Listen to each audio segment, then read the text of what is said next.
The 2025 NFL Draft ended with a flurry of surprises for the Cleveland Browns, but not the one that dominated headlines for weeks. No, Dak Prescott is not a Cleveland Brown. He's still a Dallas Cowboy, and that fact, despite a flurry of rumors and an inside report that shook Browns Nation to its core, remains unchanged. But that's just the beginning of this story. What really happened behind the scenes? Who dropped the ball? Or maybe the real question is, was there ever a ball in play? We're going to talk about that and more. So hit the like button and let's go. It was late March when Bruce Drennan, a veteran voice in Cleveland sports media, surprised fans on his show with a bold statement. The Browns were in deep negotiations with the Dallas Cowboys, and their target, none other than three-time Pro Bowl quarterback Dak Prescott. According to Drennan, this wasn't just speculation, it was a deal in the works, built around cornerback Greg Newsome and the 33rd overall pick in the 2025 NFL Draft. He didn't shy away. He didn't give a damn. He said it was happening. Period. The timing couldn't have been more dramatic. The Browns, still scrambling to find stability at quarterback, were suddenly linked to one of the league's most polarizing stars. The reaction was immediate. Fans were split. Some salivated at the idea of Prescott wearing orange and brown,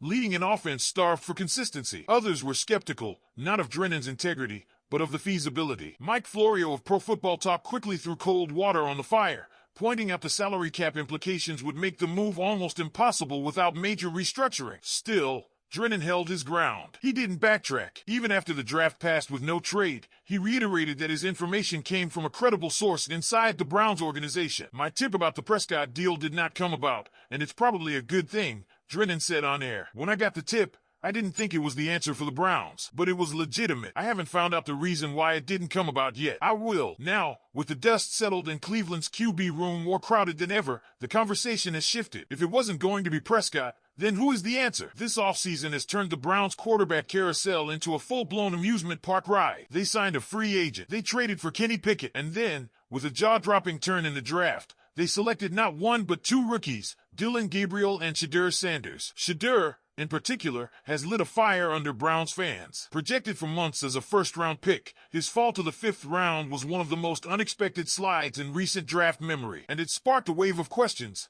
Why did he fall? Why did Cleveland pounce? And what role will he actually play in this suddenly crowded quarterback room? Head coach Kevin Stefanski didn't duck the questions. Speaking ahead of training camp, he made it clear Sanders will have a real shot to win the starting job. According to ESPN's Jeremy Fowler, Stefanski confirmed Sanders will get a real opportunity to compete to be QB1, despite being a 5th-round selection. It's not just lip service. The Browns have started 40 different quarterbacks since 1999, most in the league, and they're desperate to find anyone, who can stop the bleeding. Shedeur's college stats don't lie. 70.1% completion, 13,347 passing yards, 134 touchdowns, 27 picks. Those are QB1 numbers. GM Andrew Berry pulled back the curtain on why the Browns traded up to grab him. We felt like it got to a point where he was probably mispriced relative to the draft. The acquisition cost was pretty light, and it's a guy that we think can outproduce his draft slot. Still, fans wondered, would Shedeur want to come to Cleveland? Would his father,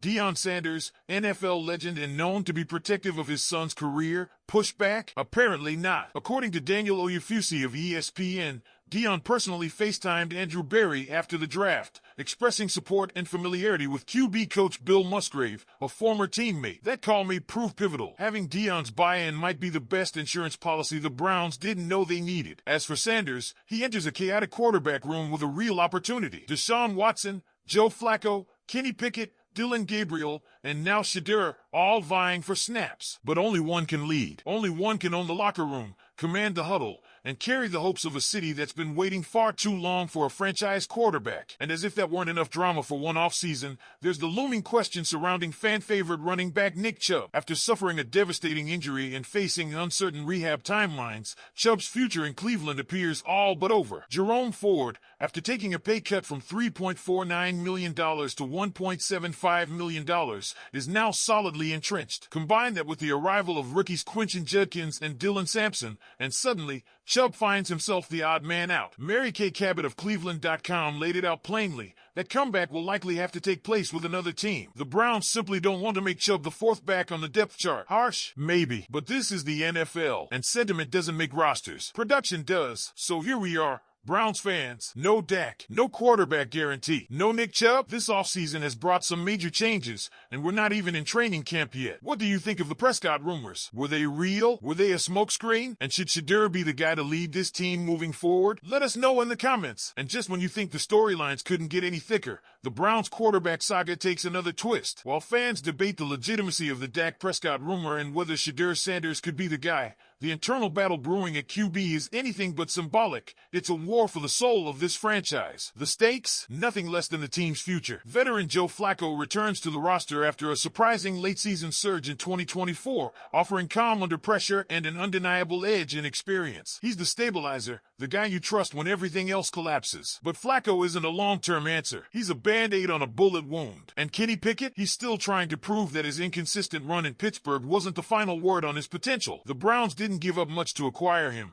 but if he can't beat out rookies, that may say more than any preseason stat line ever could. And then there's Dillon Gabriel, a fiery competitor with a chip on his shoulder, armed with one of the more underrated deep balls in this class. In any other draft, he'd be a centerpiece. In Cleveland, he's barely the third act in a five-man QB drama. Yet all eyes remain on Shedeur Sanders. There's something about him, not just the numbers, but the presence. The way teammates respond. The way the room tilts ever so slightly when he walks in. He carries himself like a starter. That's no accident. He's been trained for this moment his entire life, under the watchful eye of a father who dominated both the NFL and MLB spotlight. Still, that pedigree cuts both ways. There's pressure, expectations, and a level of scrutiny most rookies can't imagine. But Shedeur, he's embracing it. From Jackson State to Colorado to Cleveland, he's used to being in the center of the storm. Head coach Kevin Stefanski faces his toughest challenge yet. Managing this quarterback room isn't just about selecting the best performer. It's about navigating egos, development curves, and long-term vision. One wrong decision and he risks dividing the locker room,